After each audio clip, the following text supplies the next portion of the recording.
Good afternoon, everyone. Welcome to this Bishop Fox webcast, where we'll discuss how artificial intelligence is shaping the future of social engineering. My name is Brandon Kovacs. I'm from Fort Lauderdale, Florida, and have over 2 decades of experience working in cybersecurity. Although my interest in computers began at the age of 4, my professional journey started at 14 while interning as a network security analyst for a managed security provider, where I was tasked with performing real-time network defense and attack mitigation on behalf of large financial institutions and Fortune 500 organizations. Fast forward to today, and I now work on the red team at Bishop Fox, an offensive cybersecurity firm where I help defend some of the largest organizations in the world through red teaming engagements. As a red teamer, I'm responsible for emulating specific types of cyber threats and attack scenarios. I've always believed the best defense is great offense. And in this world, that means having a clear understanding of the tactics, techniques, and procedures. Because you can't defend against a threat without first understanding the threat and how it really works. That is the intention of today's session. We're going to start off with a quick, high-level introduction to artificial intelligence concepts, terminology, and recent events related to deepfakes and voice cloning. Then I'm going to show you exactly how deepfake video and voice clone models are created using open source software. And then finally, we'll conclude today's session with a live demonstration of real-time deepfake video and voice cloning capabilities. The rise of artificial intelligence presents a dual-edged sword, offering both innovation and a set of challenges never seen before. We're beginning to see a new class of AI-powered cyber attacks, where attackers' tactics, techniques, and procedures leverage machine learning models to carry out a wide range of activities, including the creation of hyper-realistic deepfake video and voice impersonations trained on data collected from public sources. This includes social media posts, podcasts, interviews, and earnings calls. And although it's out of the scope of today's discussion, it's also enabling attackers to conduct spear phishing at scale by leveraging large language models and techniques such as retrieval augmented generation, also known as RAG, to analyze information from the dark web and automate the process of composing personalized emails. And finally, as we recently saw in the United States, where someone cloned the voice of a political candidate and used automated dialer technology to spread misinformation, a similar approach could be used to conduct phishing at scale. It's safe to say that artificial intelligence is shaping the future of social engineering. These attacks are evolving.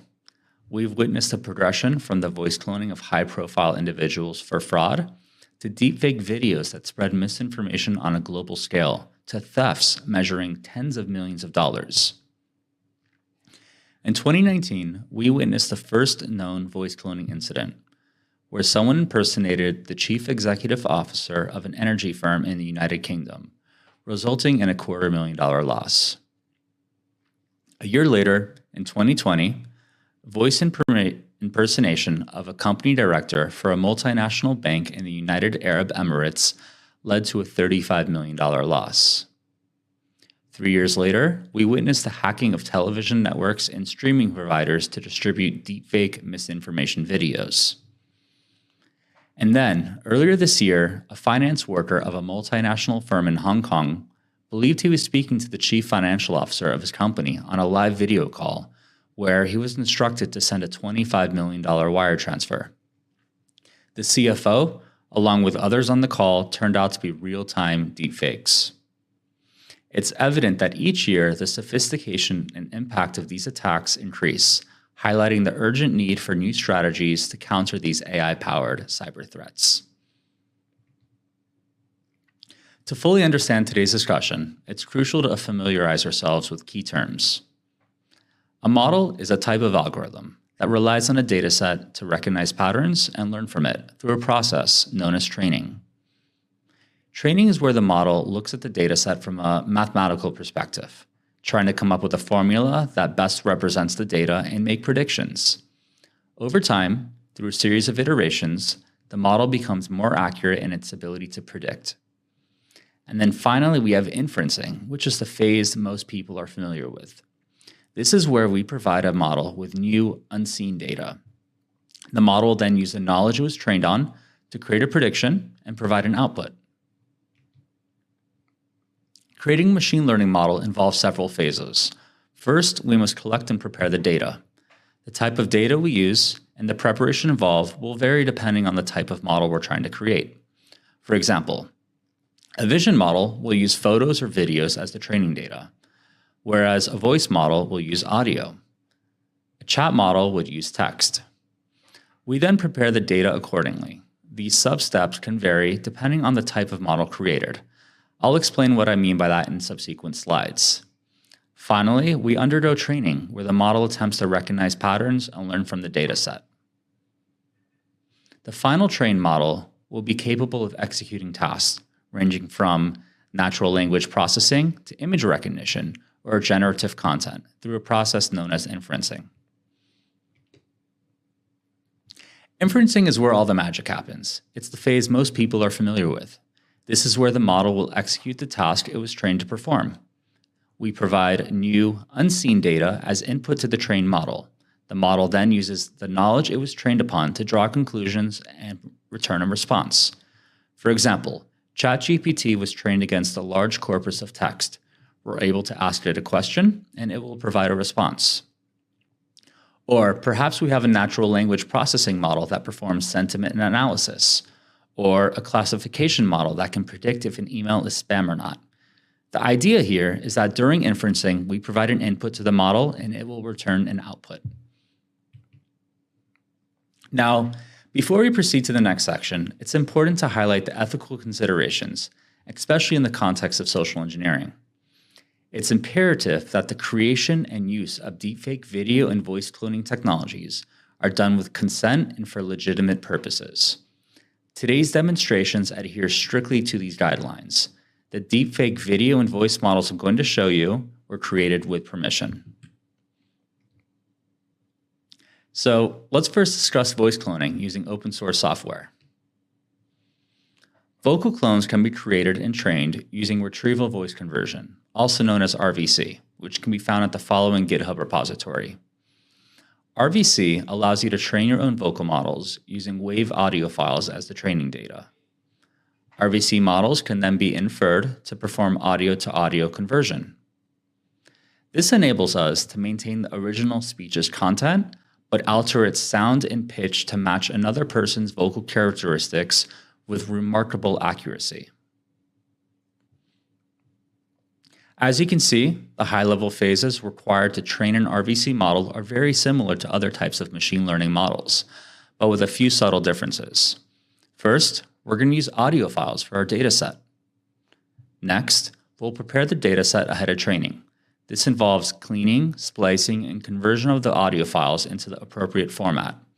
We'll also transcribe and label each audio file with a spoken text.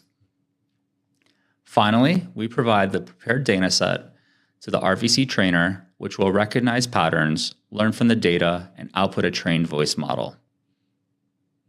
In the subsequent slides, I'll walk you through each of these phases in greater detail. During the data collection phase, 300 vocal samples were recorded by my friend Chris. Each recording is approximately 5 to 10 seconds in length. And although you can record audio in any format, WAV format is recommended to ensure lossless, high-quality audio. Preparing the vocal data for training involves cleaning each of the audio files to remove any delays, background noise, or muffled speech. The files are spliced so they're less than 10 seconds in length. Then finally, they're converted and exported into the appropriate WAV format. These steps can be performed using free software, such as Audacity, or paid software, such as Adobe Audition. Next, we're going to label the data. This is where we create a metadata mapping between each audio recording and a text transcription of what was said. And although this is an optional step for RVC, it can greatly enhance the results. Now, we're going to begin the RVC trainer. We'll first set the training parameters, which you can see annotated in the image on road. We are training an RVC version 2 model. Sample rate is set to 40,000 kilohertz. Pitch guidance is disabled, which is only required for singing audio models. We've also set the number of CPU processes to the maximum value of 16 to speed up processing of the data. The trainer is instructed to run for 1,000 epochs and save a checkpoint every 50 epochs along the way. Now, you may be wondering what an epoch is. An epoch represents a complete pass of the dataset during training. An epoch can take a certain number of steps to complete, depending on the batch size. The batch size here represents how many data samples are processed together. A larger batch size would allow for more data to be processed at the same time, however, with increased GPU memory requirements. Once we set the parameters, all you need to do from here is push 4 buttons. First, we select Process Data, and next, Feature Extraction. During these steps, RVC splits the audio files into smaller chunks and turns them into numerical representations. Finally, we select Train Model, followed by the Train Feature Index button. The final result is a trained vocal model and feature index represented as a path and index file. These can be used to perform audio-to-audio inferencing within the RVC web UI or in real time using an RVC voice changer client. This technology can empower many valid applications and use cases, from personalized virtualized assistants to enhancing accessibility for those unable to speak. However, as you can also imagine, it can pose significant ethical and security considerations. Now let's talk about deepfakes. Deepfakes Lab is a popular open source tool for creating deepfake models. According to their GitHub repository, which was recently disabled due to a terms of service violation, they're responsible for 95% of deepfakes on the internet. This technology uses advanced machine learning techniques to train a deepfake video model using photos as the training data. Through a process known as merging, the face is swapped from the source to the destination. And as you can see, the phases required to train a deepfake video model are very similar to audio and other types of models. However, the difference lies within the data collection and preparation phases, which I'll explain in greater detail in the subsequent slides. First, we collect the data of the source and destination. The source is the person we are cloning. In this example, it's my friend Chris. The destination refers to the person where the swap face will appear, such as myself. We filmed approximately 30 minutes of high-quality 4K resolution footage using professional camera equipment and lighting inside a controlled studio environment.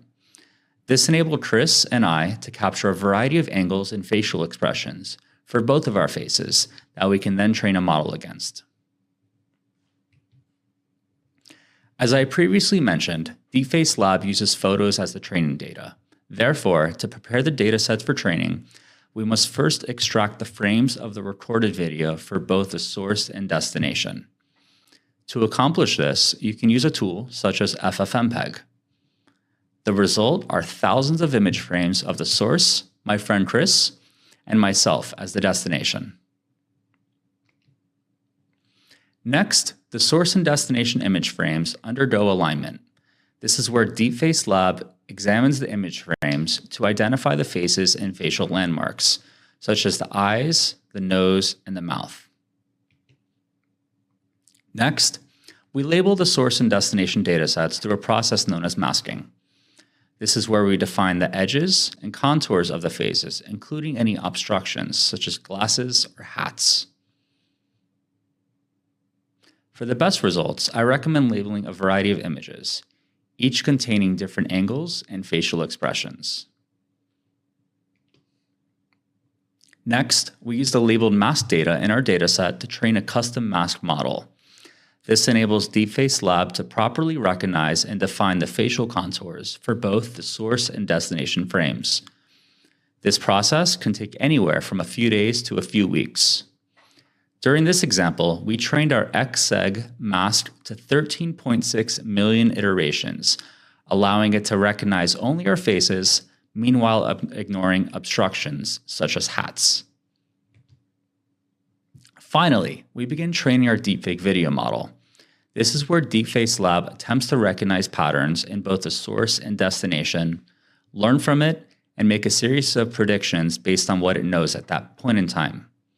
The top row represents predictions of the source, my friend Chris. The middle row represents predictions of the destination, meaning myself. Now the bottom row represents face swapping prediction between the source and the destination. And as you can see, as the number of iterations increase, the images become more lifelike and realistic. And this can be best represented in a time-lapse video. Here we see the evolution of the model as it's trained to 2.5 million iterations. The left column represents the source-to-source prediction. The middle column represents the destination-to-destination prediction. And then we have the right column, which is the deepfake prediction, consisting of the face swap from the source to the destination. Now, how can we operationalize and use the deepfakes and voice clones during offensive security engagements?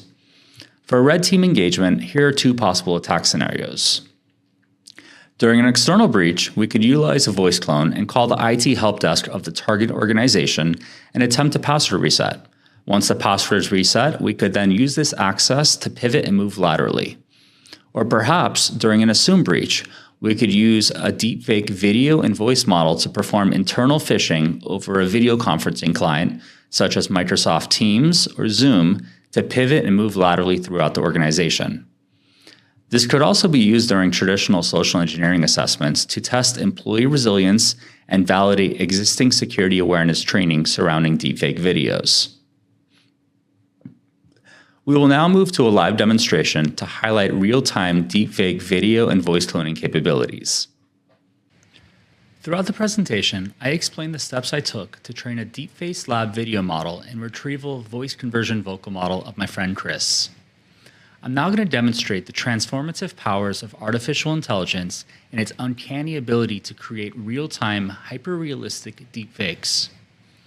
To accomplish this, we are going to infer both models locally on a gaming laptop with a consumer-grade NVIDIA graphics card. We'll use Deepfakes Live to infer our Deepfakes Lab model and voice changer software to infer our retrieval voice conversion vocal model. But before I get started, there's just one thing I need to do. You see, my friend Chris has very long hair, and I have short hair. Therefore, I'm going to first put on a wig.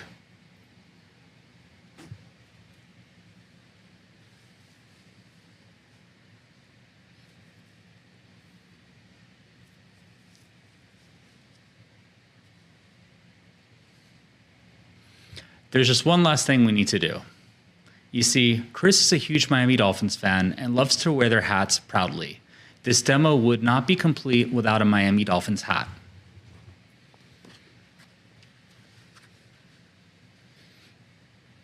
I will now enable the voice changer and face swapper to transform into Chris.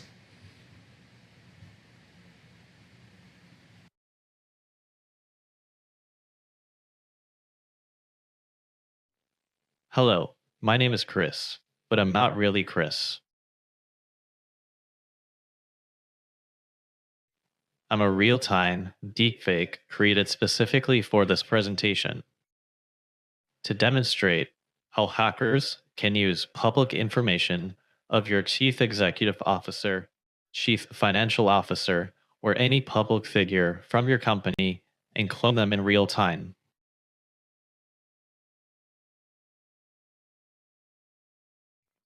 Using a combination of a professional camera and lighting, open source software, and a consumer-grade graphics card, I can make it appear like I'm someone else and drop myself into any environment, such as my colleague's office. Thank you, everyone. I look forward to any questions you may have. If you'd like to keep in touch or learn more, please scan the QR code, which redirects to my LinkedIn profile. Thanks again for tuning in to today's Bishop Fox webcast.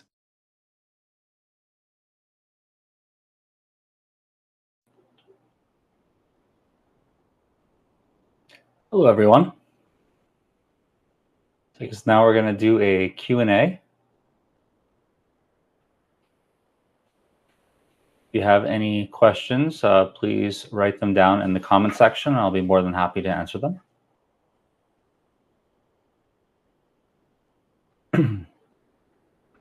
Do I think Deepface Lab is better than Face Swap and 11 Labs? I do, just because you can get better looking models out of them in the end, better quality, higher resolution, higher frame rate. I prefer RVC over 11 Labs just because I can do it live. I can change my voice and make it, infer the voice models live, whereas 11 Labs, it's a text-to-speech engine. So every time you want to generate an audio, you have to sit there and write the text. With this approach, with RVC, I just talk and the other person's voice comes out. So the software I used to change my face was using something called Deepfakes Live. Deepfakes Live allows you to infer models that were created using Deepfakes Lab. So yeah, there's two components. There's Deepfakes Lab for training and creating the models, followed by Deepfakes Live to infer the trained model that you created from the first step from Deepfakes Lab.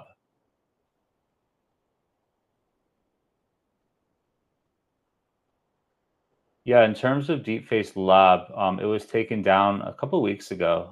It's going to obviously make it more difficult for people to create deepfakes because the technology won't be as accessible as it was before. However, I mean, I'm sure you can find it somewhere on a backup somewhere online, but I'm not really sure.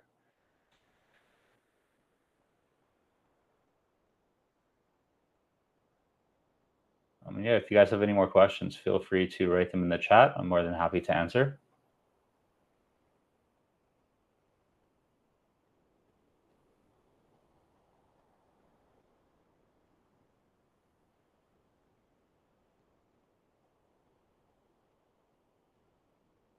The audio is a tad laggy.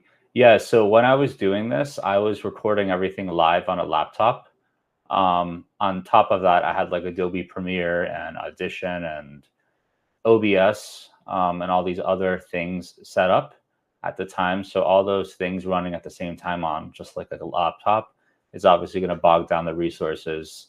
But obviously, if an attacker has more resources, right, higher grade graphics cards, more compute, that can obviously change things, right? You're going to have a higher frame rate. You'll be able to better synchronize the lip movement to the audio, right? But given the fact that I was doing it real time, it's a little bit harder. So let's see. Can you provide an estimate of the cost incurred in training and preparation of the RVC models? Oh, I didn't see the Q&A questions until now. Sorry about that, guys. I'll get through all the questions though. But first, so the cost to do it, like I said, all of this is based off open source code. So you just really need to figure out where you're going to infer a lot of this stuff because it requires CUDA. So it requires the use of NVIDIA graphics cards. For this, it was all done locally on a gaming laptop with a 4090 GPU with 16 gigabytes of video RAM. You could also train in the cloud if you wanted to. But even though you're training somewhere with like better compute, you'll still need a place to like run the models live. And due to the real-time nature of this, the best approach would be to run them locally versus like running them, in the cloud, because you're throwing a live audio and video feed at that, and you want to best to reduce any sort of latency along the way. So yeah, in terms of the cost, I think the laptop was like what, $3,500. However, this could be done a little bit cheaper if you were to buy just like a 4090 24 gigabyte graphics card from Best Buy. Those are only like $1,800. And then if you're using the cloud for training, I believe Lambda Labs, it's like $1.29 an hour, give or take, for an A100 with 40 gigabytes of video RAM. So the barriers to entry aren't that high for attackers to pull off similar attacks. All they really need is that tech know-how, follow a few YouTube tutorials, and have that GPU compute readily available, which they can just rent for a few bucks on the hour. Let me go through the rest of the questions.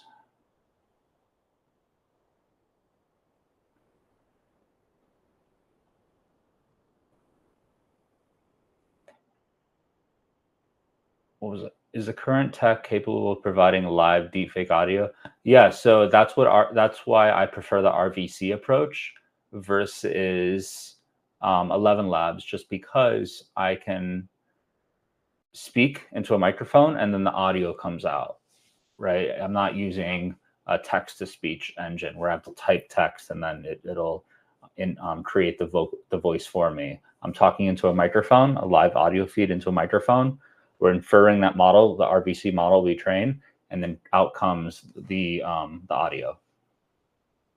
Is there a resource available to detect, reverse engineer a suspected deepfake production?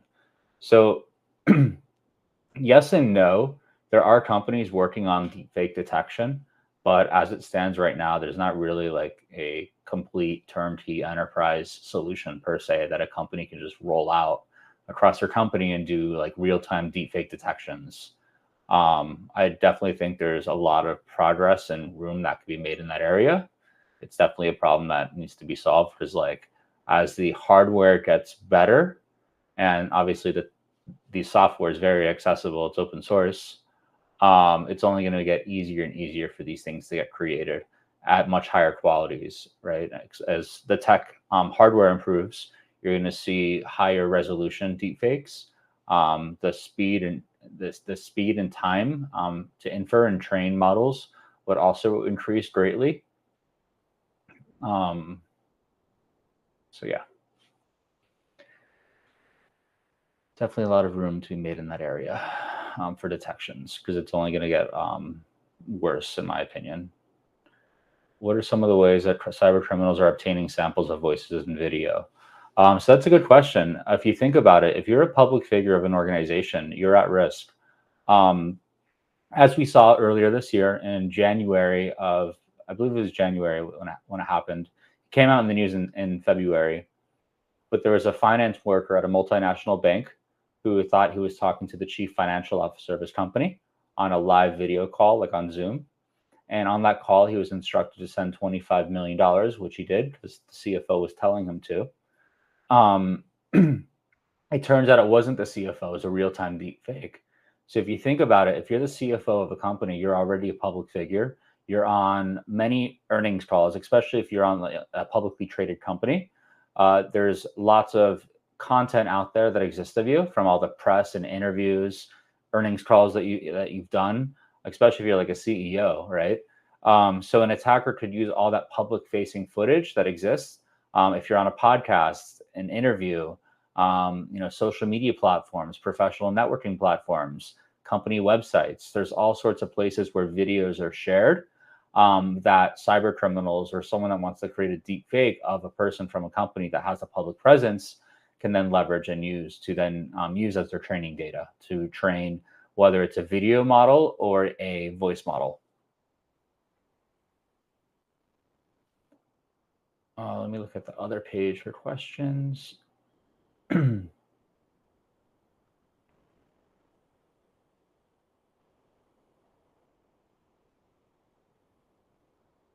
if you guys have any more questions, feel free to write them in the Q&A section.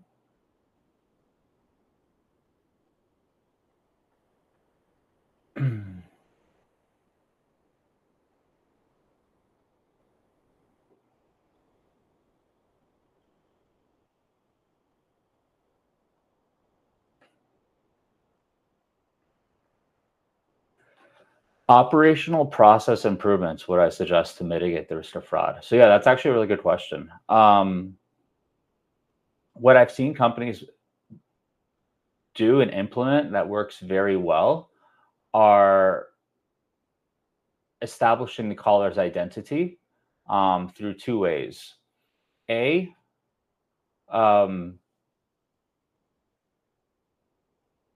when someone calls, right, claiming to be the CEO or whoever from your company, attackers can make it appear like they can like it's actually the CEO's phone number, right? They can manipulate, they can perform caller ID manipulation to make it appear like it's the actual CEO calling.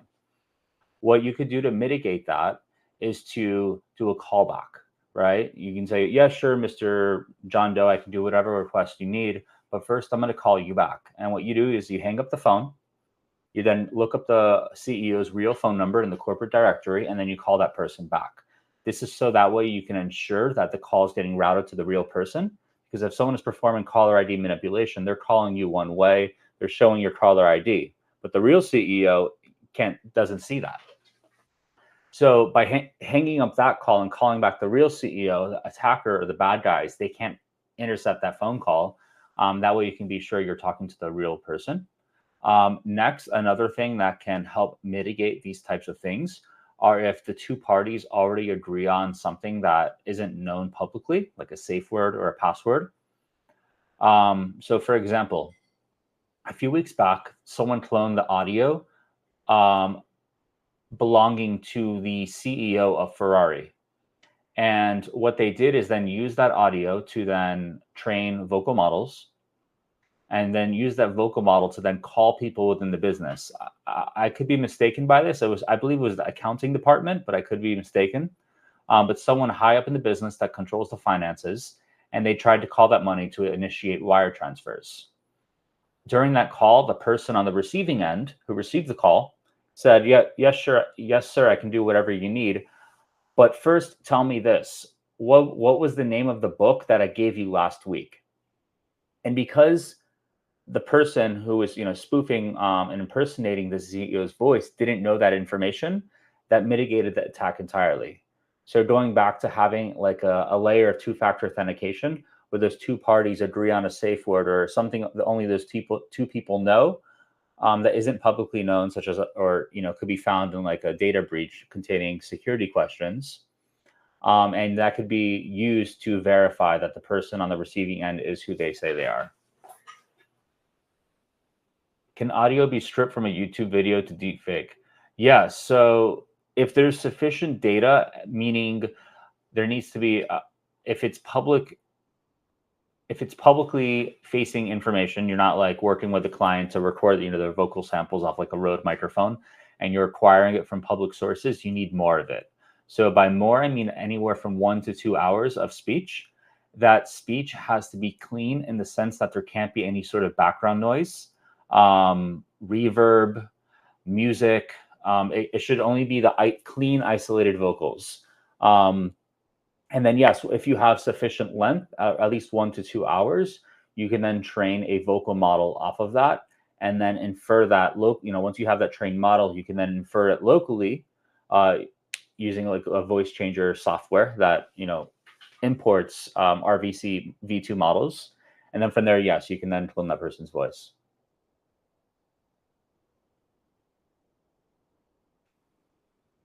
Let's see what other questions do we got?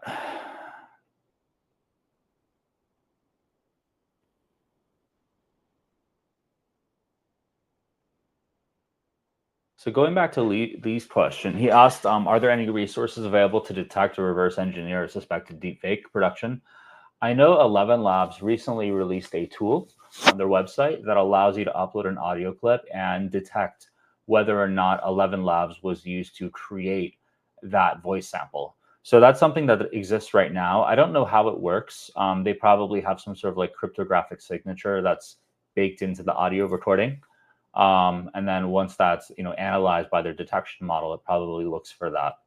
But yeah, that's something they do have available right now as it stands, that people can use to protect themselves and see if a piece of content was synthetically generated using their systems.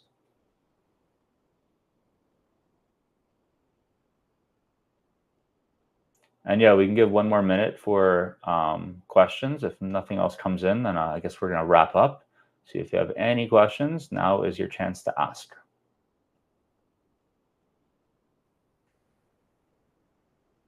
Wow, what a wealth of opportunities to deepfake based on public figures online.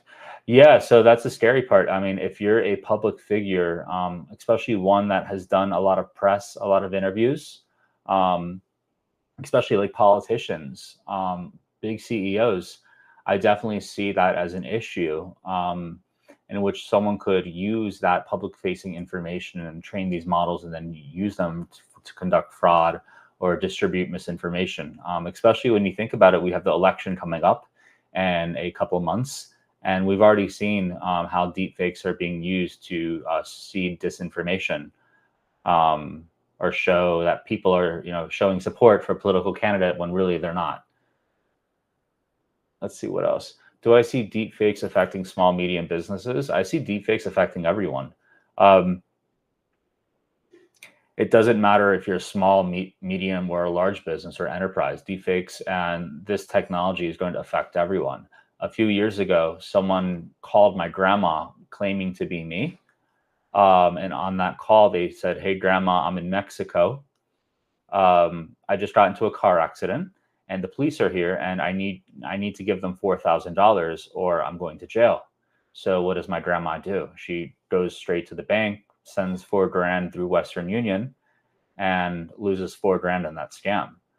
So this is affecting not just small, medium businesses, it's affecting the elderly, right? Who could then, imagine now that this technology exists, that was 2019. Now we're in 2024, 5 years later.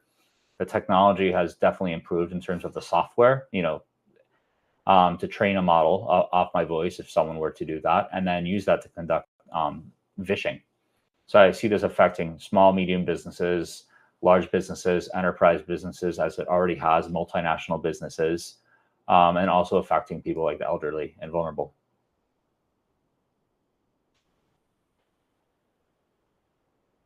Let's see. Do you see? I already answered that question. Any more questions? Now is the time to ask. Is there any research around poisoning audio, video feed recording from being useful for training models? What do you mean by poisoning the audio, video feeds? Like, for what context?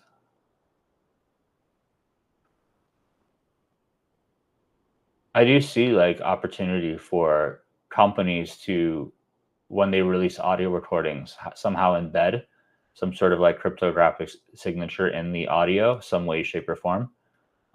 Very subtle differences to the audio, or some sort of signature that one played back, over the sequence of the audio. That if someone were to then take that sample and create and train a model, and then the model would then, spit out things that are just incorrect, in terms of like the cryptographic signature, that would allow an opportunity for detection. But yeah, please elaborate what you mean by that. I'll try and best answer it as much as I can.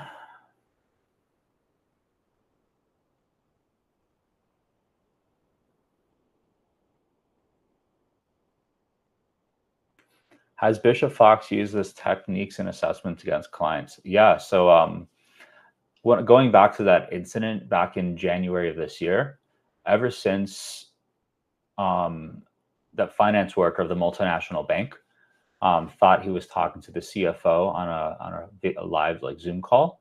Ever since that incident, a lot of companies and similar types of organizations have reached out expressing interest and concerns that could this be used against them. So they're interested in, in elements of vishing and phishing that use elements of deepfakes and voice cloning capabilities. We've definitely have used things like voice cloning in the past, and the creation of deepfakes. It's definitely a very new area right now. It's definitely a very new threat, but this is one of the ways we're using these right now during assessments. Think of them as AI enhanced social engineering engagements, and also using these elements, during traditional red team assessments. If we're going to do traditional vishing, right? If there's A, sufficient data about the person online, or B, perhaps we work with the client, right, on a full knowledge basis, right? It's not a zero knowledge assessment. We're working with them, we're coordinating with them. If they could provide us the samples of a person and see how we could use these potentially to conduct phishing against their their employees and organization.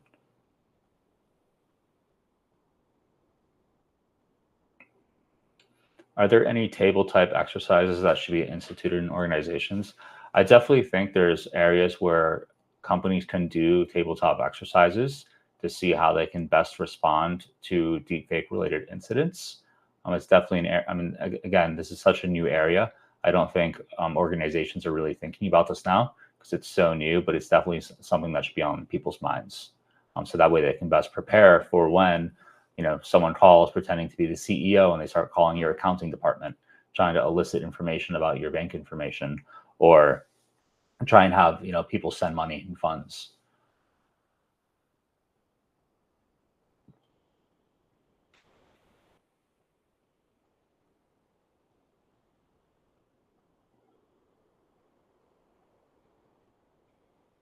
Blockchain will have to become more prevalent for transactions. I definitely think blockchain will be a great use if you look at distributed file technology like IPFS. You could pin audio to IPFS storage where there's a cryptographic signature or hash, I guess you call it, generated of the audio. So you know what is real. And if something isn't signed by the real, the valid party, it doesn't belong to their wallet address per se, you could then verify that, that belongs to that person and hasn't been manipulated. So if the audio is then manipulated on IPFS, it's another different hash. So I definitely think there's some valid use cases in terms of like the storage of data and to ensure it hasn't been touched.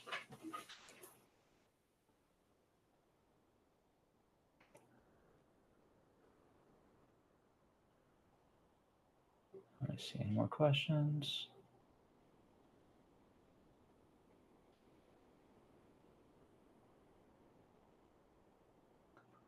So there's no more questions. I think we are good to wrap up.